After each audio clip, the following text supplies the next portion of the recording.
Hi everyone, I hope you're doing great today. On a very solemn note, I want to say that my heart was torn when I heard the news of Okechukwu's passing, Davido's son.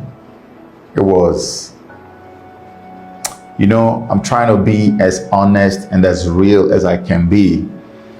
I don't want to pretend. I'm being very honest with you. And I believe I'm not alone when I say that I felt like the child that was lost was my biological child.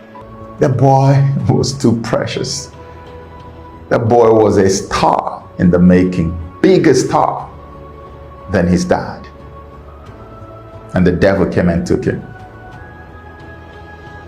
So as soon as this happened, too many people started writing me because they already know how much I know about stuff that go on in the entertainment industry, both in Africa and Hollywood, wherever. I do have some knowledge. And everybody was writing, Joe, what do you think? Do you think it was a sacrifice? Do you think Davido sacrificed his child and stuff like that?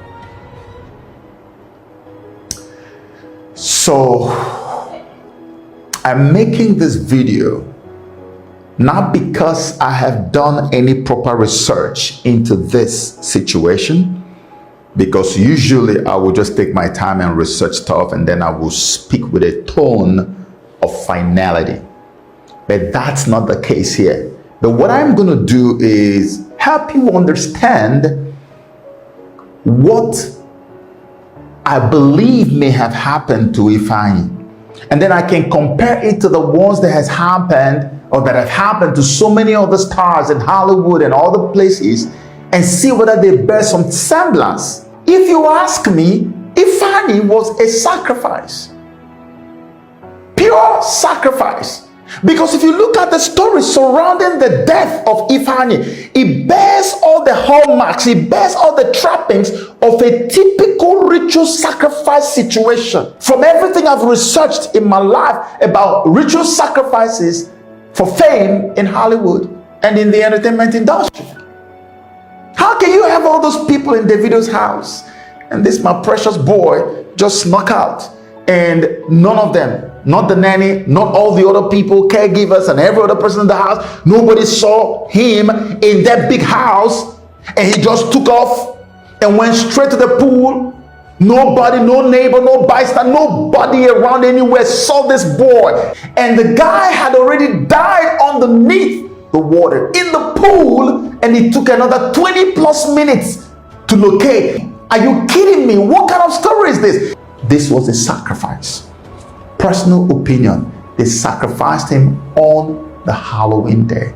When they sacrificed Whitney Houston, it was during the Grammy. They always find all those little things, little moments and times and seasons, because we don't know about numerology. So they know about numbers. They put numbers together and they know when to sacrifice who. When Diana died, they also had to deal with numbers. You don't know all these things, but that's what makes me believe strongly that Okechukwu was sacrificed. I have not really dug deep into all the things I need to dig into, and that's why I'm just giving you personal opinion, what I believe. And in the future, if I have the time to dig into it, I will be sure to let you know what I found out, if Davido knew about it or if he didn't know about it. Because there are two scenarios that you must consider when these things happen.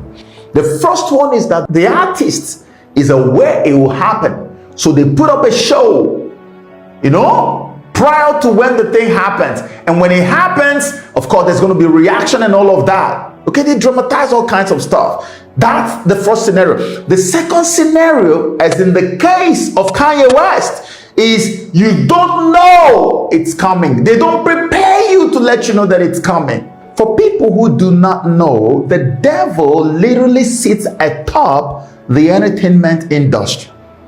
And that's why over 90% of all the big names you know today have had to sell their souls to the devil. Katy Perry said, I wanted to be like the Emmy Grant of music, but it did not work out, so I sold my soul to the devil. Kanye West said, I sold my soul to the devil. A lot of them. Eminem had done songs where he talked about selling his soul to the devil. And he did another one where he said, be careful what you wish for. And so many, Snoop Dogg and Nicki Minaj and all these people sold their souls to the devil. And when you sell your soul to the devil, you are equipped with a demon, because now the devil owns your soul. So the Holy Spirit or your human spirit does not have the right anymore to stay in your soul. So the person that you sold your soul to then replaces whatever spirit is in your soul with his own spirit. So that's why a demon is released into you immediately. And that demon is now what they call alter ego. That's how this works. And why do they have to sell their soul to the devil for fame?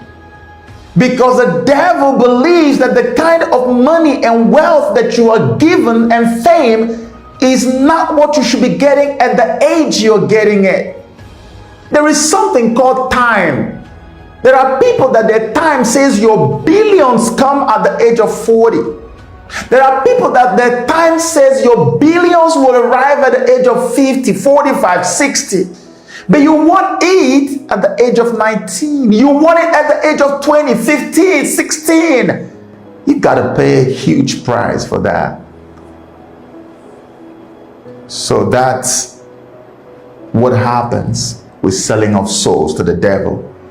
Because all the machinery that will spread you around the world and make you famous, everywhere they announce your name, people will like stampede to get there, to touch you, to see you, to watch you. Your stadia all over the world are sold out just for you to perform for a few minutes. Everywhere you walk, people faint. Women take off their bras and panties and throw it at you, and like, man, you are on top of the world. The devil says you don't have the capacity to make all of that happen. I do. So I need your soul. I don't even need your money, because I'm making the money through you. So what I need is your soul. That's what matters to me, just so that at the end of the day, you end up in hell. That's what the devil is, a soul merchant. That's what he's doing with these people. So it's a win-win for him. He uses a celebrity to disseminate demons to the world, to push ideologies that are satanic from the pit of hell, to change and bend minds away from God. And at the end of the day, he still takes the soul of that same artist. Back in the days, they used to be very explicit and open about it. They tell you, come to the crossroads. When you come to the crossroads, you're met with a guy who talks to you about, are you ready? And then you go like, yes, I'm ready. And then you end up in some room somewhere where you sign your name in blood. They don't do all those things anymore. Today, it's almost like the agreement, the terms of agreement you see on your phone, a brand new phone or device you bought. How many times have you clicked on that thing to read all of it? Don't we all do the same thing? We all rush to where they accept it and then click accept. That's what is happening today with all these new artists. They don't pay attention to the kind of deals they're signing today. You may fly to the US or to Bahamas or somewhere to go sign an agreement to become a big guy in the industry. Some label is signed you up in America or signed you up in the UK, and then suddenly your music is going worldwide and you're like, woo, on top of the world. Nobody made you sign your name in blood, but the agreement you signed came with the package of losing someone or some people that are so dear to you, it will hurt you for a very long time to come. Example, Kanye West. Kanye West's mom was a university professor. Dunda, that's her name. University professor. What university professor wouldn't want her child to pursue academics all the way down to maybe doctorate degree? What university professor? But Kanye said, look, this is what I want to do. And she found out that education up to college level was standing in the way of this guy becoming what he really wants to be in life. And she did not only let Kanye go to pursue his dream, she also resigned from her job and followed Kanye to keep an eye on him to nurture that dream. So Donda obviously was everything to Kanye because she raised that boy by herself. Only her. That's why there was nobody closer to Kanye West than his mom. His mom was the air that he was breathing. His mom was his everything. So obviously this was the prime target for the devil.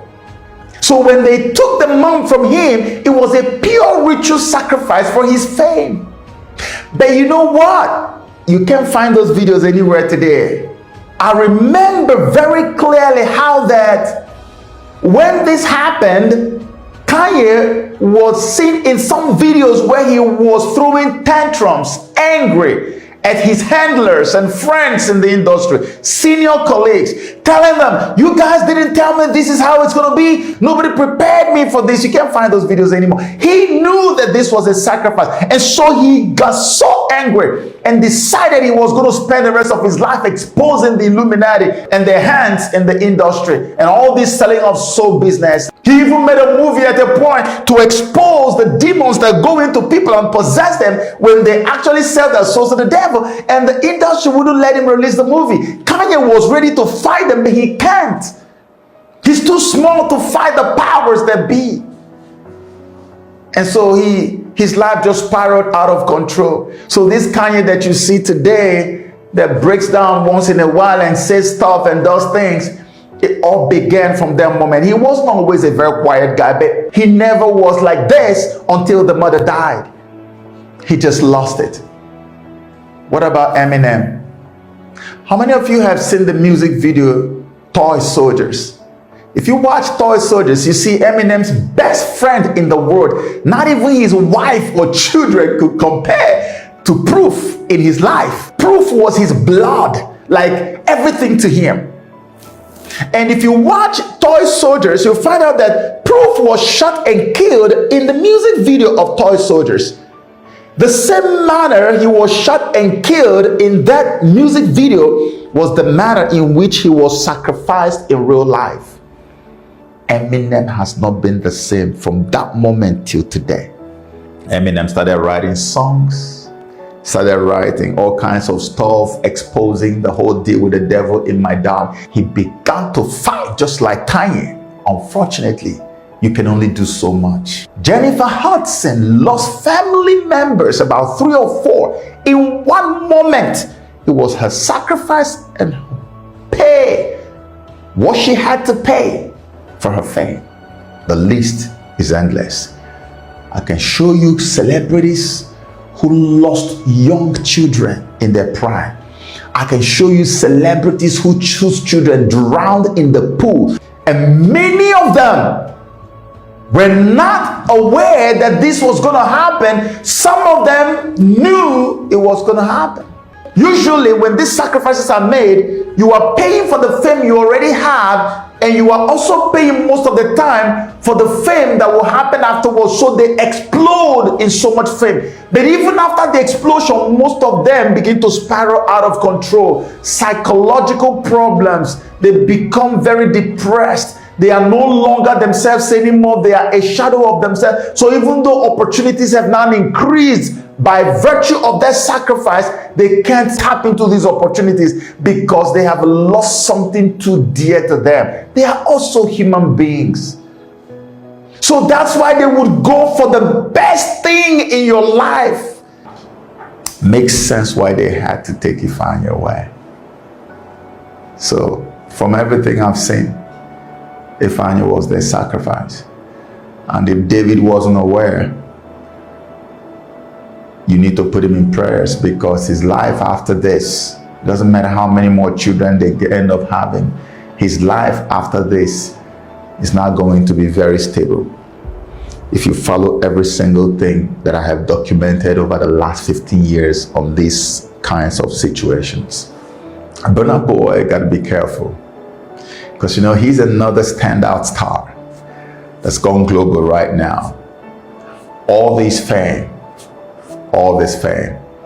it comes at a price. Burna, I don't know what kind of advice to give, because what would I say to him? Am I going to tell him to pull back from where he's at? The fame has come. He's there now. But just know that the devil will always come for a pound of his flesh. And in conclusion, what I can tell you is that I personal opinion, believe that Okechukwu was a sacrifice. Thankfully, they took him in his state of innocence. So I know for sure that Ifeanyi is in heaven right now. And that's the only consolation that we can all have. That he's in heaven and he did not taste hell. And I pray that the Most High will continue to rest him. That he will continue to enjoy the beauty of living in eternity in the presence of the Maker of heaven and earth. God bless you.